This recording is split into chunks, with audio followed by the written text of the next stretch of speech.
All right, that was Kevin Chinedu Arua, popularly known for his satirical character, Governor Amuneke. Now, he is a Nigerian content creator who has carved a niche for himself through political satire.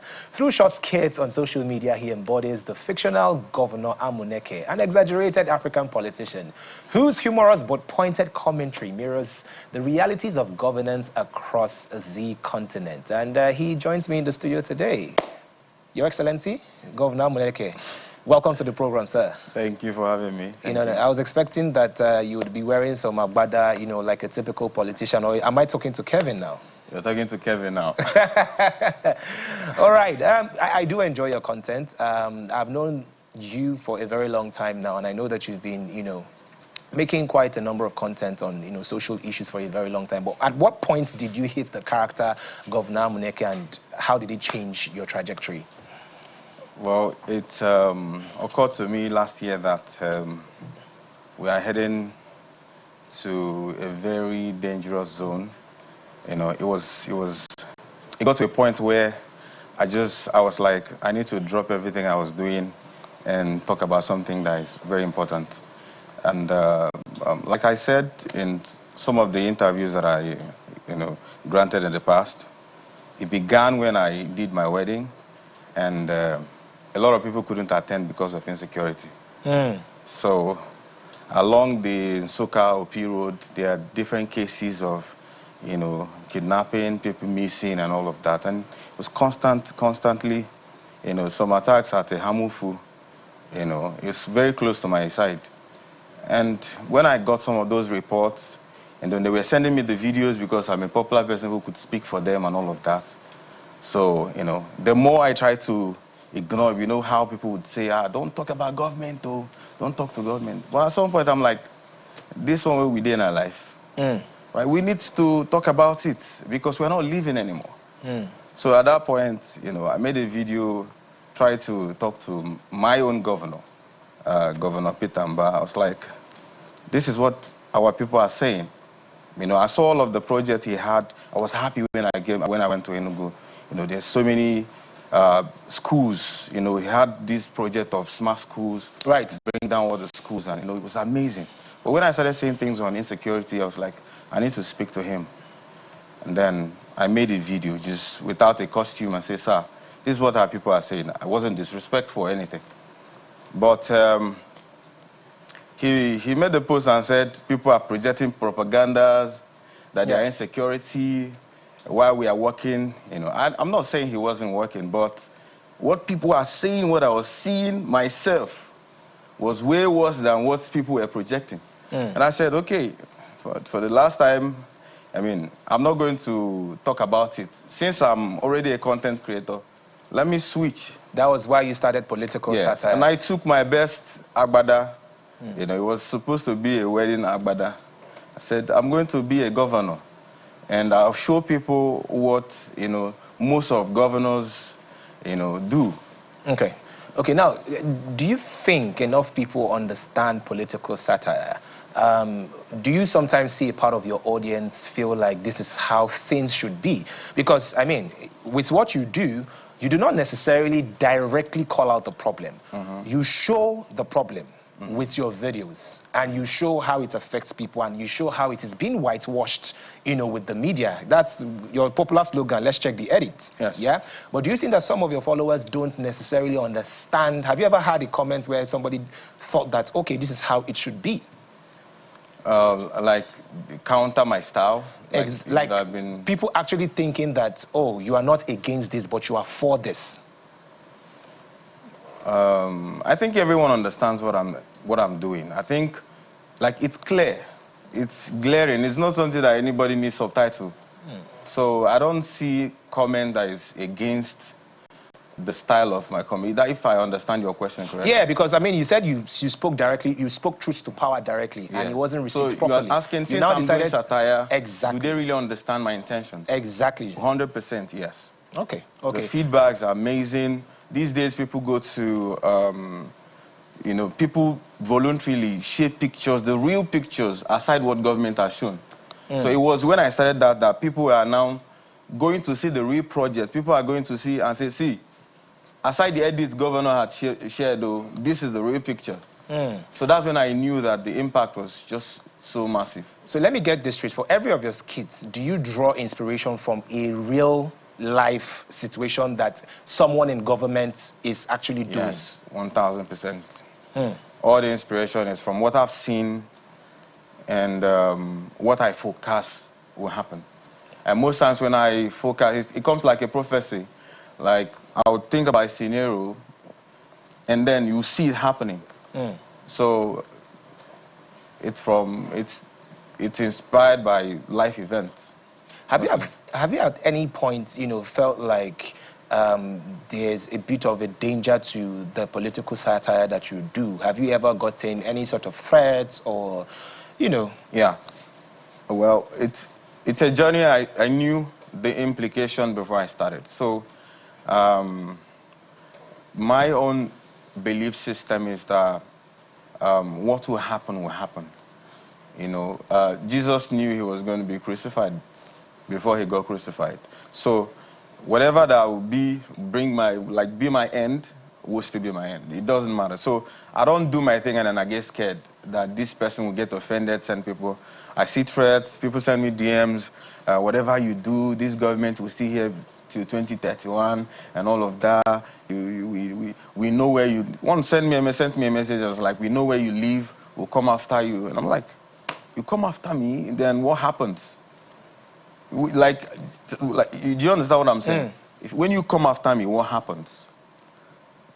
So it's a waste of time. It's a waste of time to think you're coming after me, because everyone knows that we're at a point where like it's obvious that these set of people we trust the positions with don't care about us.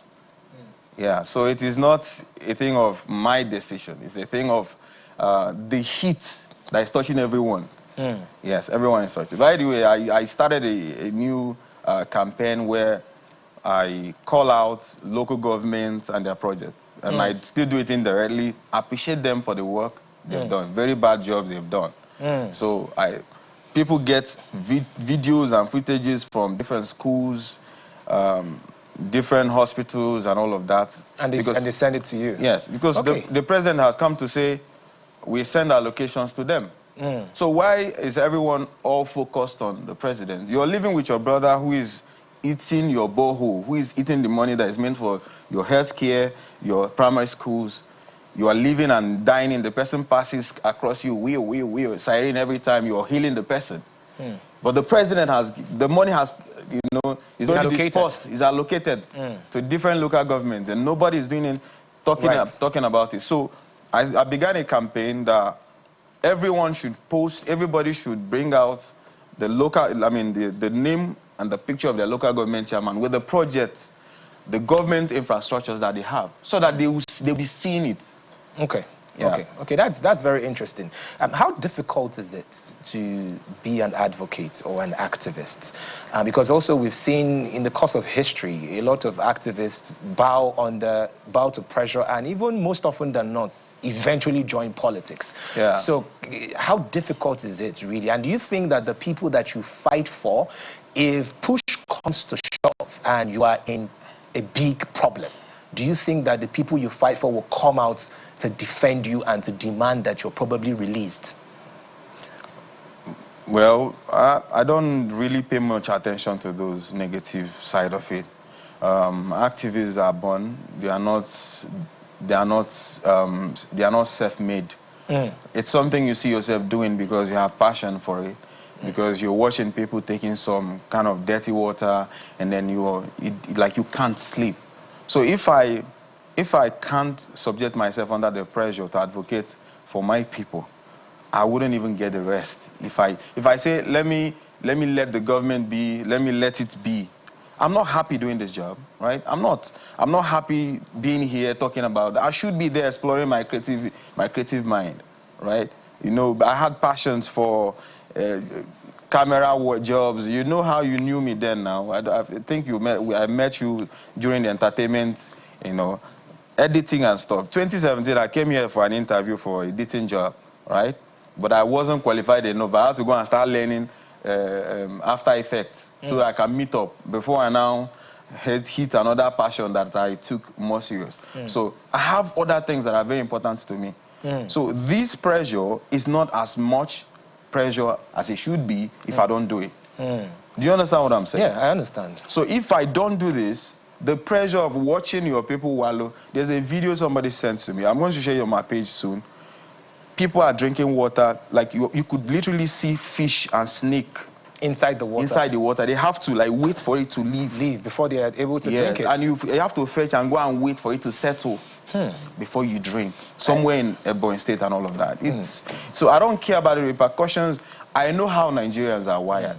No matter how you fight and no matter how you want to be the Jesus and all of that, when anything happens, you'll be left alone. Okay, so I've seen, I've envisaged all the possible whatever that could happen, but I don't care. I like the particular examples that you're, giving, and I'd like to give you one. You remember the issue of Tracy, in River State. She made a video, and she's been advocating for years about the state of her local community, and word got out, and she was allegedly beaten. In fact, I don't think it's allegedly. I mean, there were videos around that as well.